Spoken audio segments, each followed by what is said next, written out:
अगर घर पे कंप्यूटर है, लैपटॉप है, तो आप ऐसे ही चलाते चलाते सीख जाइएगा सीपीटी क्या होता है। तो इस तरह से सीजीएल का खत्म हो गया।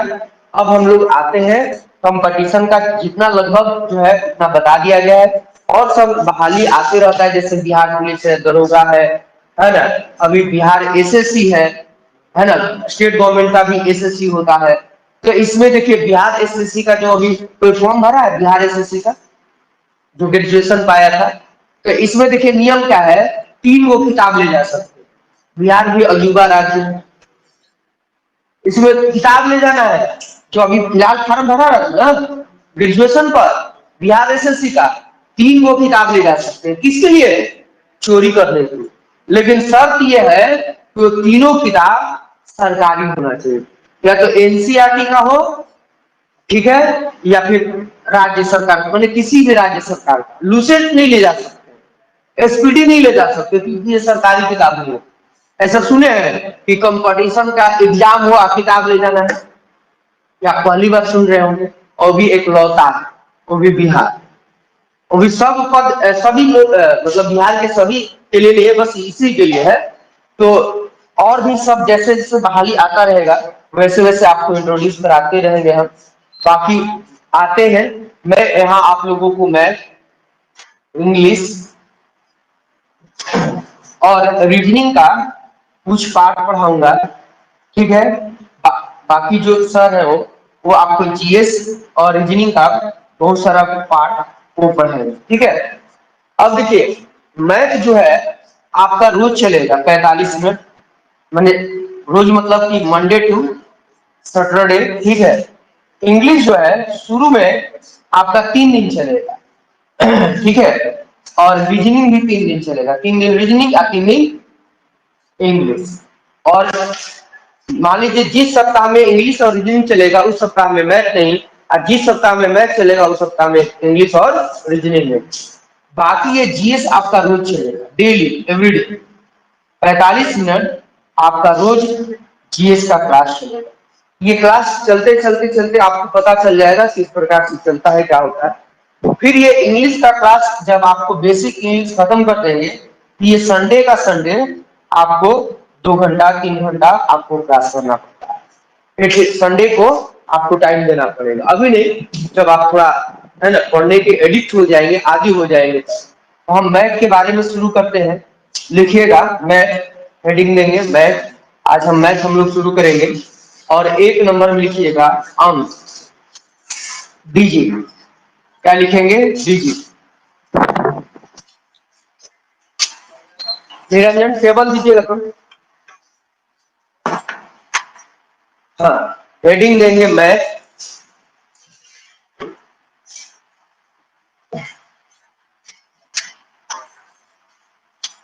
हेडिंग दीजिएगा मैथ, टेबल दीजिए टेबल। और नीचे में लिखिएगा अंक, डिजिट। ऐसे के लिखेंगे संख्या पद्धति में कुल 10 अंक होते हैं। संख्या पद्धति में कुल 10 अंक होते हैं। संख्या पद्धति में कुल 10 अंक होते हैं। संख्या पद्धति में कुल 10 अंक होते हैं। नीचे में लिखेगा जैसे जैसे 0 1 2 3 4 5 6 7 8 9। यहाँ पर लिखिएगा 0 से लेके 9 तक। संख्या पद्धति में कुल 10 अंक होते हैं। संख्या पद्धति में कुल 10 अंक होते हैं। जैसे में लिखिएगा 0 से लेके 9 तक। फिर आगे लिखेंगे अंक 2 प्रकार के होते हैं। अंक 2 प्रकार के होते हैं। अंक 2 प्रकार के होते हैं।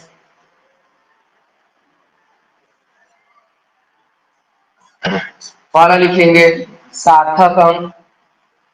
सार्थक अंक इंग्लिश में लिखेंगे सिग्निफिकेंट डिजिट। इंग्लिश में लिखिएगा सिग्निफिकेंट डिजिट। और जैसे में लिखेंगे 1 से लेके 9 तक। और 2 लाइन छोड़ दीजिएगा। क्या करेंगे? 2 लाइन छोड़ देंगे। फिर 2 लाइन छोड़ के नीचे लिखिएगा दूसरा नंबर में असार्थक अंक, असार्थक अंक, इनसिग्निफिकेंट डिजिट,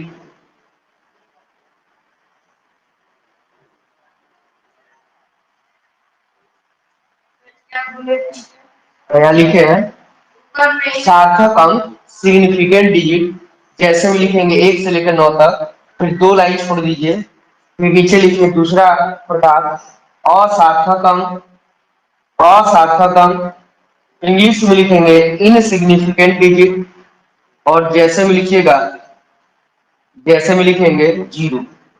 इसके लिए भी 2 लाइन छोड़ देंगे, इसके लिए भी 2 लाइन छोड़ दीजिए, इसके लिए 2 लाइन छोड़ देंगे। फिर अगला हेडिंग देखिए, अगला हेडिंग दीजिएगा और लिखिएगा संख्या लिखने की पद्धतियां। अगला हेडिंग दीजिएगा संख्या लिखने की पद्धतियां। हाँ, अगला हेडिंग दीजिएगा संख्या लिखने की पद्धतियां। बोलिए नहीं, संख्या लिखने की पद्धतियां, संख्या लिखने की पद्धतियां।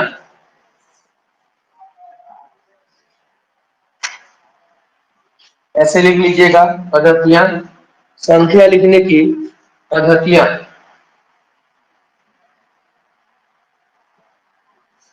पहला नंबर में लिखेंगे दार्शनिक पद्धति,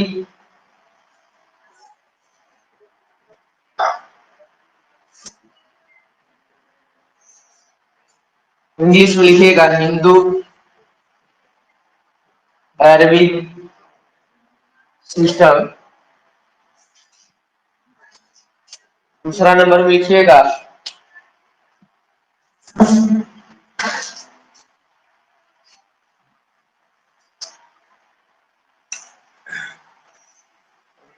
द्विधारी पद्धति, लिखिएगा द्विधारी पद्धति।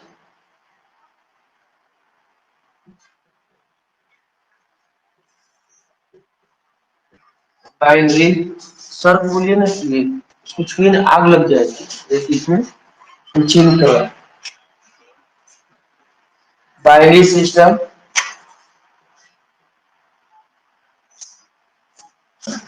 तीसरा नंबर में लिखेंगे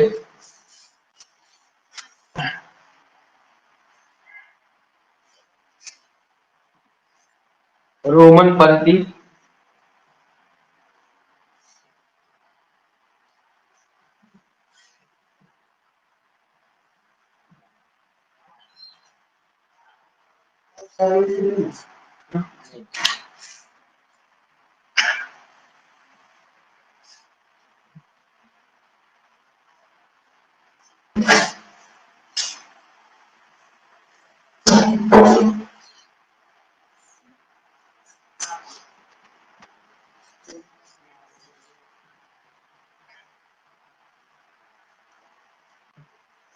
चौथा लिखेंगे अंतरराष्ट्रीय पद्धति, इंटरनेशनल सिस्टम।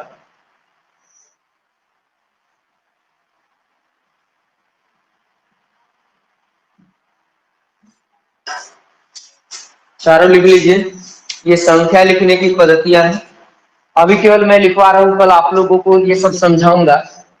जो जो मैं लिखवाऊंगा वो कल आप लोगों को समझाऊंगा।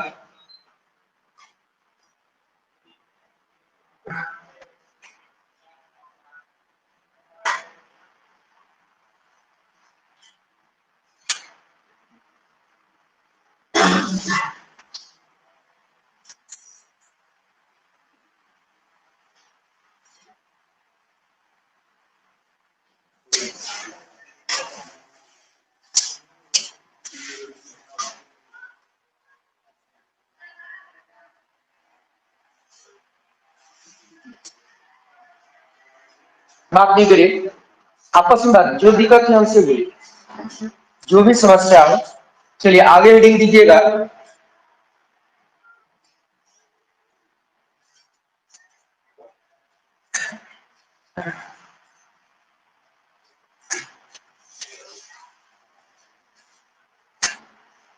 अगला हेडिंग देंगे प्राकृत संख्या। प्राकृत संख्या नेचुरल नंबर। नेचुरल नंबर प्राकृत संख्या डैश देके लिखेंगे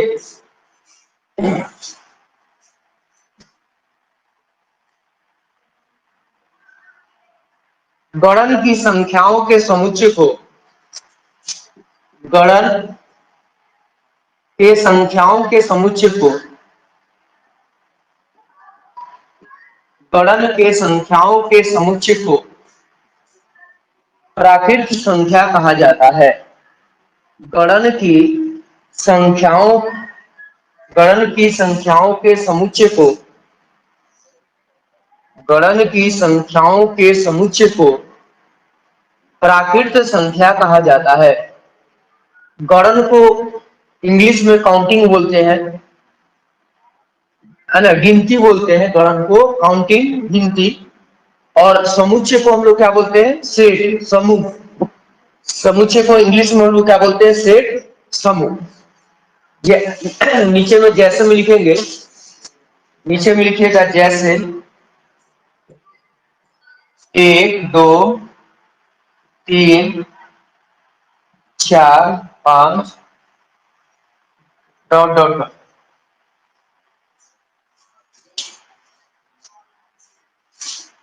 और इसमें 5 लाइन छोड़ दीजिए और नीचे लिखिएगा इन्हें कैपिटल एन से निरूपित किया जाता है।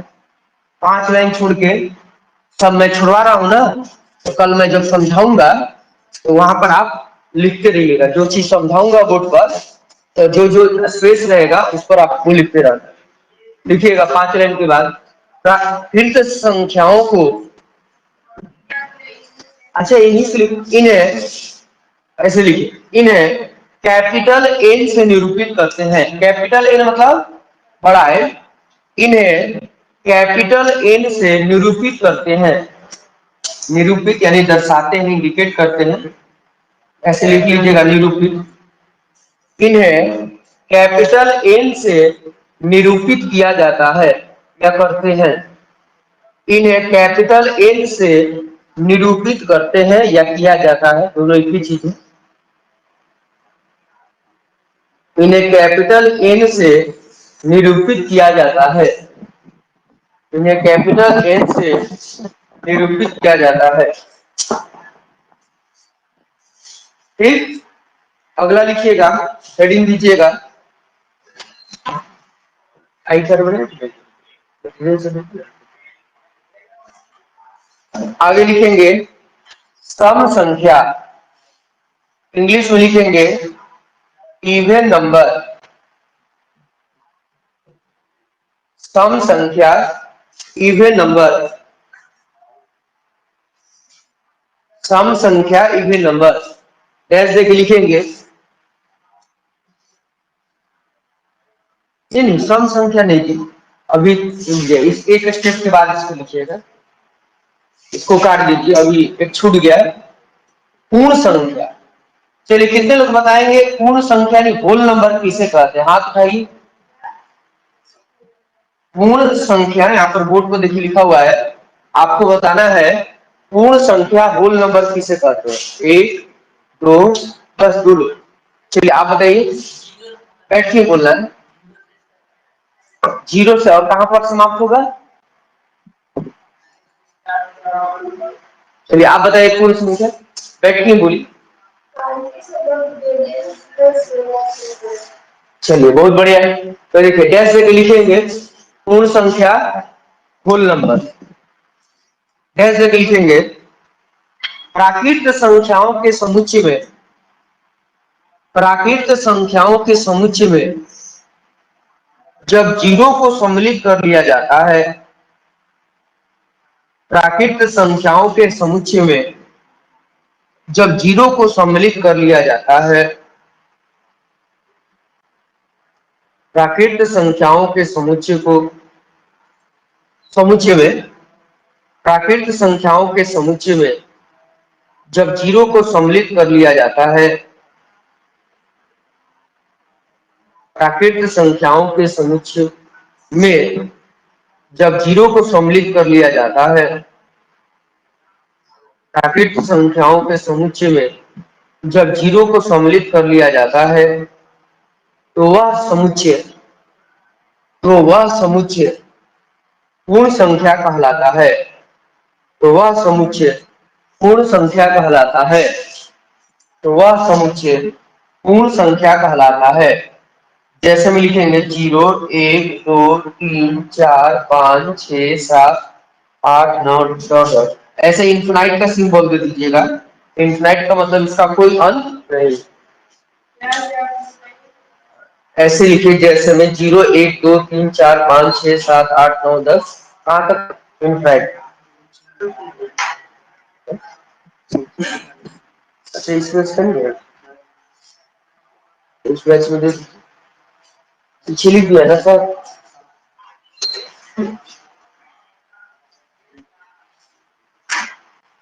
इसमें भी इसमें 2 लाइन छोड़ दीजिए। 2 लाइन छोड़ के अगला हेडिंग दीजिएगा सम संख्या। अगला हेडिंग देंगे सम संख्या इवन नंबर। इवन नंबर जैसे कि लिखेंगे वैसी संख्या जिसका इकाई अंक वैसी संख्या जिसका इकाई अंक 0 या फिर वैसी संख्या जिसका इकाई अंक 0 या फिर 2 से पूर्णतः विभाज्य हो। बोलिए बार बार बोले ठीक है बीच में नहीं बोले। वैसी संख्या जिसका इकाई अंक 0 या फिर 2 से पूर्णतः विभाज्य हो। 0 या फिर 2 से पूर्णतः विभाज्य हो वह सम संख्या कहलाती है। वह सम संख्या कहलाती है। वह सम संख्या कहलाती है। एक बार फिर से मिला लीजिए वैसी संख्या जिसका इकाई अंक 0 या फिर 2 से पूर्णतः विभाज्य हो वह सम संख्या कहलाती है। वह सम संख्या कहलाती है। नीचे में लिखिएगा जैसे नीचे में लिखेंगे जैसे 2 4 6 8 10 12 डॉट डॉट इनफिनाइट। इसके लिए आप 5 लाइन छोड़ दीजिए। 5 लाइन छोड़ के फिर अगला हेडिंग दीजिएगा विषम संख्या। अगला हेडिंग देंगे विषम संख्या ऑड नंबर। विषम संख्या ऑड नंबर। विषम संख्या ऑड नंबर।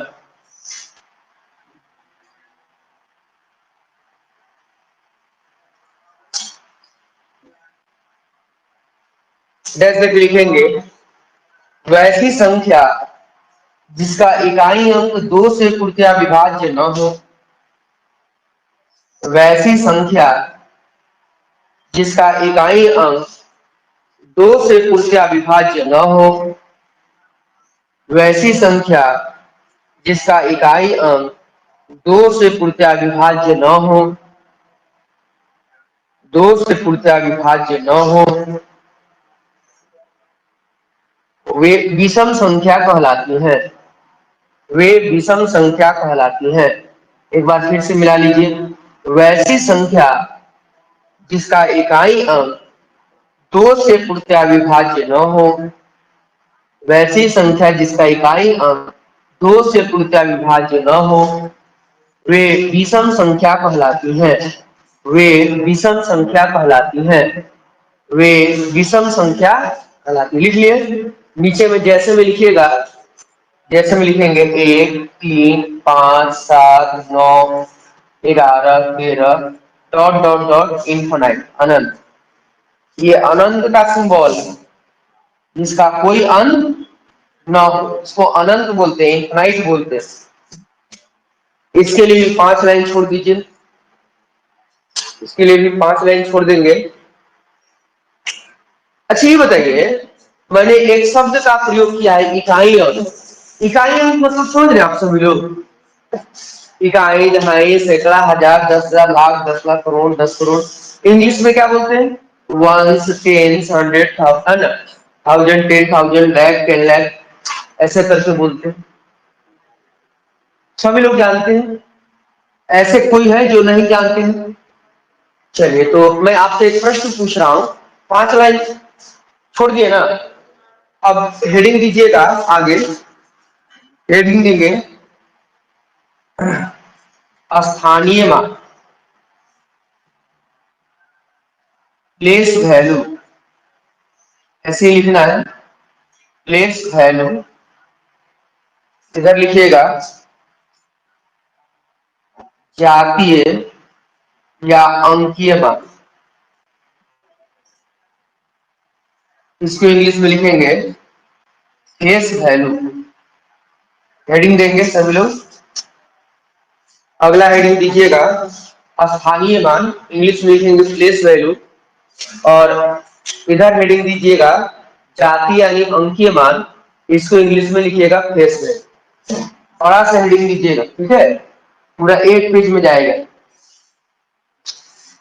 मतलब कुछ अगला पेज में भी आप जा सकते हैं। ऐसा नहीं कि थोड़ा सा बचा होगा तो उसको बर्बाद नहीं करना है, तभी ये थोड़ा लंबा टॉपिक है। चलिए, तो आप लोग हमको बताएंगे, थोड़ा आज हमको सिखाइए। आप लोग सब 10वां तो पास है? कोई ऐसा व्यक्ति जो 10वां पास नहीं किया इसमें? सभी लोग 10वां पास है मिनिमम?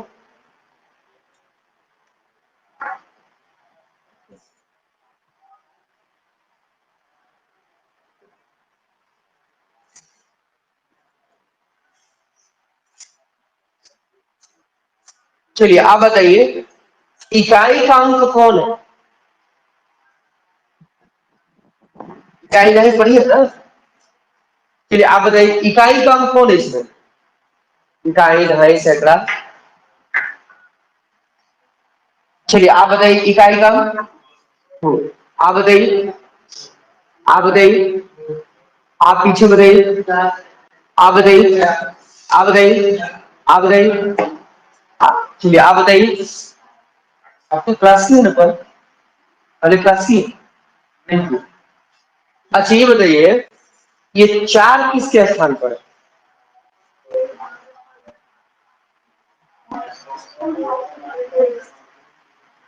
10,000, 100। देखिए, बात नहीं करिए, आप सभी लोग गलत जवाब दिए हैं। इकाई का अंक 5 है हम लोग, उसमें इकाई का अंक 5। बहुत सारे नहीं देखे क्योंकि आप वैसे स्कूल में नहीं गए, वैसे आप शिक्षक के पास नहीं गए। ये पता है किस क्लास का पढ़ाई है? तीसरा क्लास। अगर बढ़िया स्कूल में पढ़ेंगे तो तीसरा, थोड़ा सा खराब स्कूल में पढ़ेंगे, छठवा पांचवा में मिला होगा, पांचवा छठवा में। एकदम खराब स्कूल में पढ़े होंगे, कभी नहीं मिला। ये आपकी गलती है, स्कूल की गलती नहीं है, आपकी जीवन की गलती है। वो अच्छा चीज नहीं समझ पाए, अच्छी जगह नहीं लेगा, आपको अच्छे शिक्षक से भेंट नहीं होगा। तो यहाँ पर देखिएगा, बहुत सारे लोगों से पूछिएगा कि बताओ इकाई, दहाई, सैकड़ा आता है तो ढेर का कहता है? देखो सुअर में मुंह लेके हो, कहता इकाई, दहाई, सैकड़ा बता दो, आइए सीन बनी। इकाई, दहाई, सैकड़ा ना आवेला हमरा। अच्छी बताइए, आप लोग को भागा आता है? भागा? अरे भागा ऐसे नहीं आता है, भागा ऐसे देने। कितने लोगों को भाग देने आता है? हाथ नहीं? 1 2 बस। चलिए, सभी लोग भाग लगाइए, तो सभी लोग अपने अपने कॉपी में भाग लगाएंगे और मैं आप सभी लोग का कॉपी देखूंगा। सभी लोग भाग लगाइए,